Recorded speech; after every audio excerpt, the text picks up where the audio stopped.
Hello everyone, welcome to CommerceNet Scholars. I hope you all are perfectly fit and fine and you are being regular with the studies.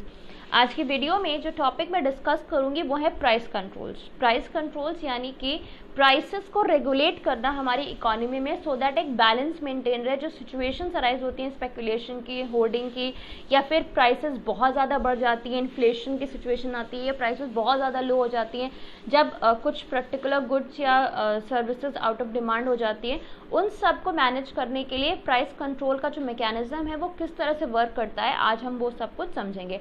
But before starting, as you all know, a reminder for you all, don't forget to subscribe the channel if you haven't subscribed yet, and yes, if you like the video, please don't forget to give it a like. Let's start with today's video and understand first what price control is. Price control is a regulatory mechanism used by the government to achieve the social economic goals of the country by supplementing efforts with direct and indirect control instruments. अगर नहीं समझ में आया तो मैं समझाती हूँ simple terms में। देखो, बेसिकली गवर्नमेंट का जब इंटरफेरेंस होता है किसी भी कमोडिटी की प्राइसेस को रेगुलेट करने में, वो सिचुएशन कहलाती है हमारी प्राइस कंट्रोल मैकेनिज्म। जब गवर्नमेंट को ये लगता है कि किसी पर्टिकुलर प्रोडक्ट की प्राइसेस, जनरली ये चीज़ें एग्रीकल्चरल प्रोडक्ट्स में ज़्यादा देखने को मिलती हैं, तो जब गवर्नमेंट को लगता है कि किसी भी कमोडिटी की प्राइस बहुत ज़्यादा नीचे जा रही होती है, तो वो एक लिमिट सेट करता है कि इस लिमिट के नीचे कोई भी प्रोडक्ट नहीं सेल किया जाएगा, ताकि ये इंश्योर किया जाए कि जो भी उसका प्रोड्यूसर है उसको कोई लॉस नहीं बियर करना पड़ रहा है।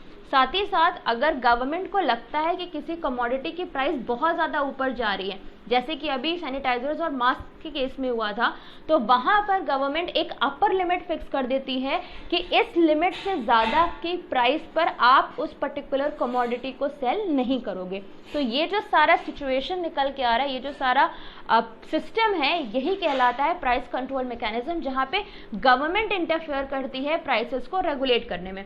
वैसे तो आपको ये जनरली पता है कि जो प्राइस का रेगुलेशन होता है इकोनॉमी में, वो रेगुलेशन होता है मार्केट फोर्सेस से, जो कि हमारा डिमांड और सप्लाई है। लेकिन जब इन फोर्सेस में कुछ अलग चीज़ें आती हैं, जैसे स्पेकुलेशन का सिचुएशन आता है, होर्डिंग आती है, ब्लैक मार्केटिंग आती है, ये सारी जब प्रॉब्लम्स की वजह से जब प्राइस बहुत ज़्यादा ऊपर या नीचे होने लगती हैं, तब गवर्नमेंट इंटरफेयर करके उन प्राइसेस को कंट्रोल करती है और एक अपर या लोअर लिमिट सेट करती है depending upon the situation.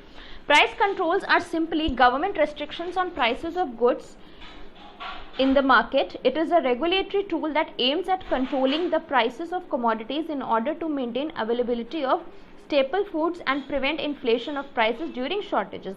There may be two forms of price control. जैसे कि मैंने अभी आपको बताया कि बेसिकली जो फूड प्रोडक्ट्स होते हैं उनके में जो एक लोअर लेवल का प्राइस सेटअप करना होता है वो होता है, क्योंकि देखो हमारे पास जितना भी एग्रीकल्चर प्रोड्यूस आता है वो फार्मर से आता है। अब फार्मर्स से हम डायरेक्टली तो लेते नहीं है, बीच में कुछ इंटरमीडिएट्स इन्वॉल्व होती हैं जो कि फार्मर से बहुत ही कम प्राइस पे उस प्रोडक्ट को लेती हैं, उस एग्रीकल्चर प्रोड्यूस को लेती हैं, लेकिन हमें जब वो सेल करती हैं तो वो बहुत ज़्यादा प्राइस पर सेल करती हैं।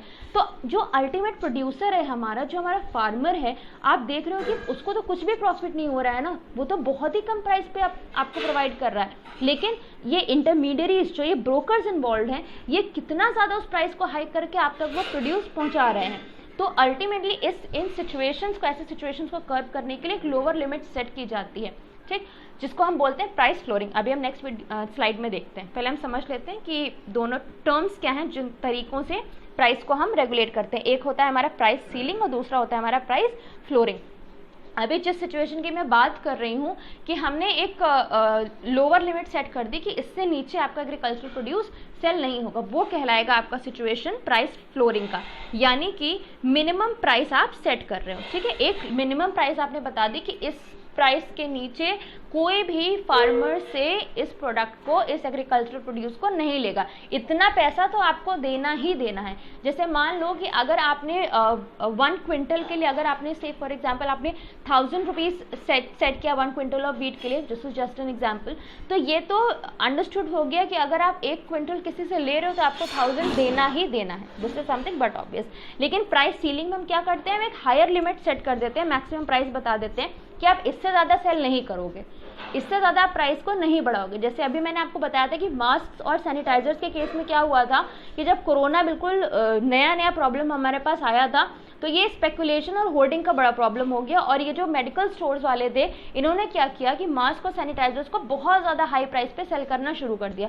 तब गवर्नमेंट ने इंटरफेयर किया था और उसके बाद एक मैक्सिमम प्राइस सेट कर दिया गया था कि इस प्राइस से ज़्यादा आप मास्क या सैनिटाइजर सेल नहीं करोगे, because that was the basic necessity and even today it is the basic necessity for us to survive, the mask and the sanitisers. Next हम बात कर लेते हैं ऑब्जेक्टिव्स क्या है प्राइस कंट्रोल के, क्यों प्राइस कंट्रोल किया जाता है। सबसे पहला है इक्विटी और distributive justice. Price control measures aim to protect the citizens of a country by shielding them against steep inflation and abnormal price fluctuations. यानी कि ना तो प्राइस बहुत ज़्यादा बढ़ जाए या ना ही प्राइस को बहुत ज़्यादा कम किया जाए। जो भी एक अबनॉर्मल सिचुएशन होता है प्राइस फ्लक्चुएशन का, कि अचानक से किसी कमोडिटी की प्राइस बहुत ऊपर चली गई और अचानक से बहुत नीचे चली गई, तो उस सिचुएशन को मैनेज करने के लिए, हैंडल करने के लिए प्राइस कंट्रोल मैकेनिज्म अडॉप्ट किया जाता है। दूसरा है for maintaining quality of goods and services. जो भी गुड्स और सर्विसेज की क्वालिटी है उसको अच्छे से मेंटेन करने के लिए, क्योंकि देखो कई बार क्या होता है कि जब ये जो मैंने अभी आपको बताया स्पेकुलेशन और होर्डिंग का सिचुएशन, इसके अलावा कुछ ऐसी भी सिचुएशंस होती है जहाँ पे प्रोडक्ट को ऑल्टरेशन किया जाता है, कुछ ऐसे अनएक्सेप्टेबल इंग्रेडिएंट्स उसमें मिक्स किए जाते हैं जो कि कंज्यूमर्स के लिए कंज्यूमेबल नहीं होते हैं। तो जब आप बहुत ज़्यादा प्रॉफिट ओरिएंटेड हो जाते हो ना, तो आप इंग्रेडिएंट्स को मिक्स कर रहे हो, कुछ अनकंज्यूमेबल गुड्स को इंग्रेडिएंट्स को मिक्स करके आपने उस प्रोडक्ट की क्वांटिटी भी बढ़ा दी और प्राइस भी बढ़ा दिया, तो अल्टीमेटली आपको प्रॉफिट हो रहा है, which is not right. So this situation is to be stopped, which is stopped by the price control mechanism. Next is for preventing monopolistic, restrictive and unfair trade practices.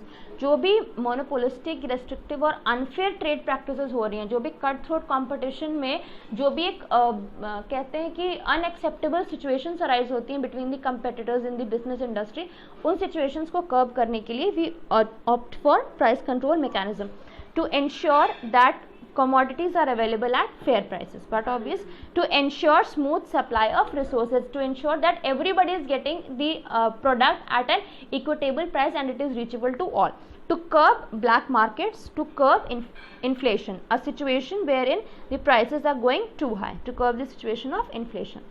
अब बात कर लेते हैं methods क्या हैं प्राइस कंट्रोल करने के। पहला है हमारा indirect method. Indirect control is implemented through macro economic policies, that is monetary and fiscal policies of the country.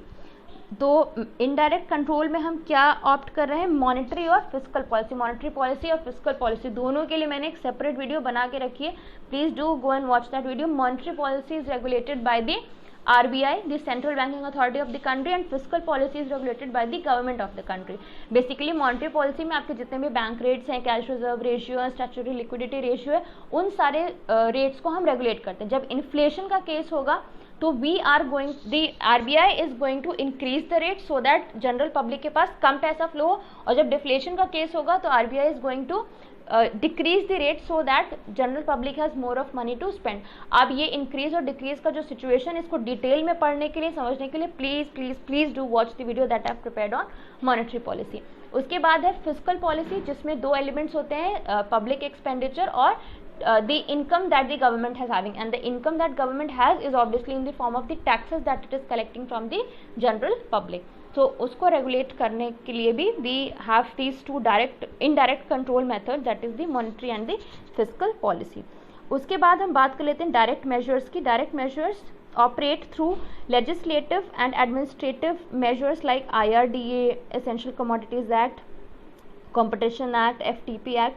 For controlling prices, the government may adopt the following schemes. Direct measures में जो कि directly आपके products को आपकी product की prices को affect कर रही हैं। देखो इनडायरेक्ट मेजर्स में क्या हो रहा है कि गवर्नमेंट कुछ स्टेप्स ले रही है और RBI कुछ स्टेप्स ले रही है, उससे कहीं भी ये डायरेक्टली आपके जो प्रोडक्ट के प्राइसेस है उस पर कुछ इफेक्ट नहीं पड़ रहा है, वहाँ पे इफेक्ट पड़ रहा है जनरल पब्लिक की परचेजिंग कैपेसिटी पे। लेकिन डायरेक्ट मेजर्स में हम डायरेक्टली प्रोडक्ट के प्राइसेस को ऑल्टर कर रहे हैं। सबसे पहला dual pricing. In such a scheme few essential commodities are made available to weaker section of the society at affordable prices while the same commodities may be sold at higher prices in the market. यानी कि dual prices, यानी कि double prices, ठीक है। एक जो term बहुत prevalent होता है डुअल फेस, यानी कि सामने कुछ और पीछे में कुछ और, तो वही चीज़ यहाँ पे ऑप्ट की जा रही है डुअल प्राइसिंग में, कि जो वीकर सेक्शंस ऑफ सोसाइटी है उनके लिए कम प्राइस पे, अफोर्डेबल प्राइस पे जितना वो खर्च कर सकते हैं उस प्रोडक्ट के लिए, लेकिन जो हायर सेक्शन ऑफ सोसाइटी है उसको हायर प्राइसेस पे वो चीज़ें अवेलेबल कराई जा रही हैं। ठीक, उसके बाद है हमारा एडमिनिस्ट्रेड प्राइसिंग।